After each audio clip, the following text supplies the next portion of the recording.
All right, the president is saying that he is okay with anyone who wants to boycott Harley-Davidson over this effort the company has right now to move a plant, several plants, I should say, overseas.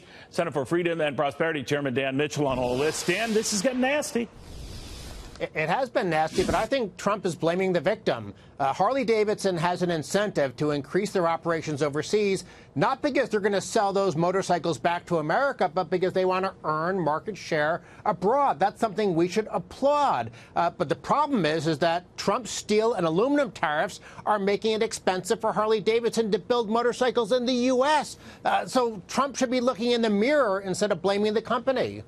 You know, I'm wondering, though, I've heard, my friend Charles Payne talking about the fact that Harley-Davidson was planning this all along and that the company was kind of using the president. I'm characterizing his comments, not quoting them, and that this is really not the reason or the rationale for this. What do you make of that?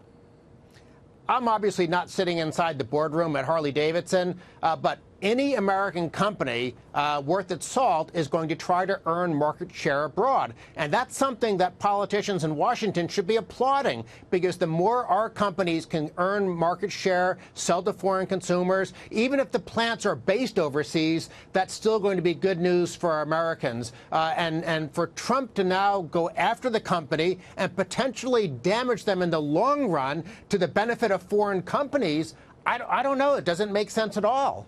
Now, obviously, the pressure is on. If you're an American company, if you even think of switching jobs overseas, you're going to rue the day. And yet far bigger companies have far more workers abroad, getting paid at a fraction of what they would get paid in the United States. Apple, for example, comes to mind. Is it a double standard? It's a double standard, but it shouldn't be.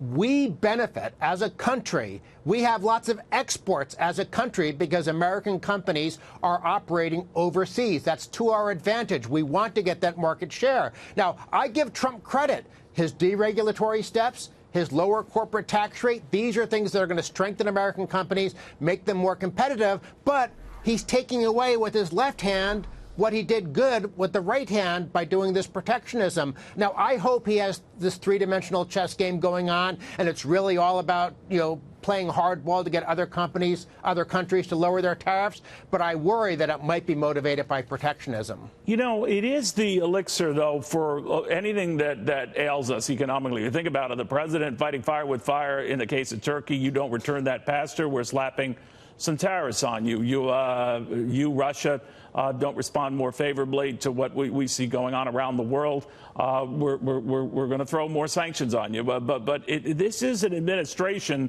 that has clearly used the power and the leverage that we have economically to extract concessions. Where do you see that going?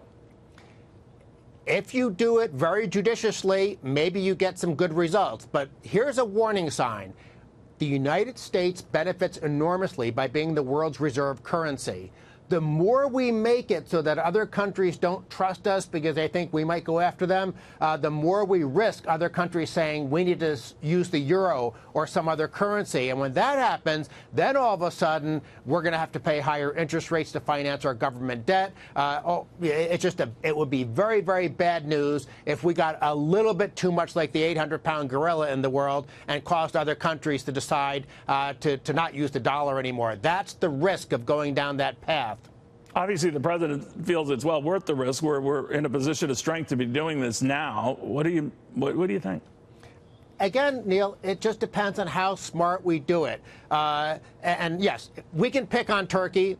The government there has done some silly things, and there's no question they should release that pastor that they have imprisoned. But if we start doing that with major economies around the world, and these other countries decide that, let's not use the dollar to sell oil and to conduct trade and to have as central bank reserves, that's when it's just like Trump's tariffs. These things can backfire against American companies, and this extraterritorial application of sanctions and things like that can backfire against the United States government itself. And so I just hope that there's some caution and some second-level thinking in the White House so that we don't wind up with this thing exploding in our hands.